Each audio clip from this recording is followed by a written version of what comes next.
The reason that we've invited Ian to be with us today, in fact, both here at the British Council and this afternoon out at a school, is because over the last several decades, since the 90s, the MOE here has tried very hard to introduce critical thinking into classrooms.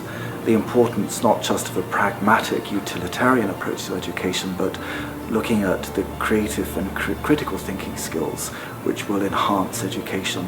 So by bringing Ian out here is trying to help MOE to support what they want to do, and that's the critical thinking out of the box. So we've been looking at the nature of education globally. Generally, what are the pressures on education to change wherever you might be in the world? How technology is transforming the nature of education. I talked to them about the idea of why do I need a teacher when I've got Google. That there are good answers to that question, but if your method of teaching is just a delivery of stuff that a student could get somewhere else, then I don't need you because I've got Google. But if your method of delivery, or if your role as a teacher is about helping children learn and want to learn and know where to find knowledge and know good knowledge from bad knowledge and what to do with it when they get it, and that the teacher can help them develop their creativity and their communication skills and their leadership and their team working and their self-esteem and all the things that computers can't do yet, then that's the powerful role for the 21st century teacher. But the sit down, sit still, what I drip feed your brain with facts that I will then test you on later, there's a very different model available.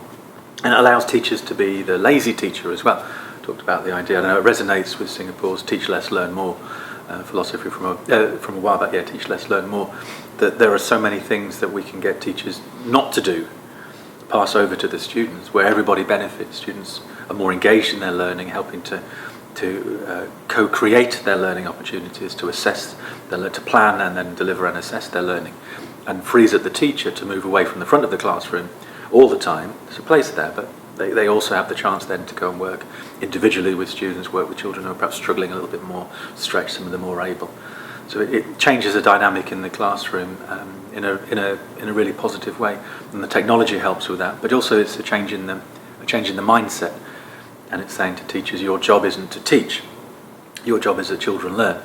An example I was giving is like a doctor. A doctor's job isn't to give you medicine, the doctor's job is to get you better, which may or may not, probably will, involve medicine. A teacher's job is to help children learn, which may or may not, probably will, involve the teaching. Teaching is important, but that isn't the purpose. Teaching isn't the purpose of what it's all about. So we touched on some of those things, and also then in relation to Singapore, in the way that Singapore's got a world-beating education system on one hand, in terms of maths and science, and English to a certain extent, English as well.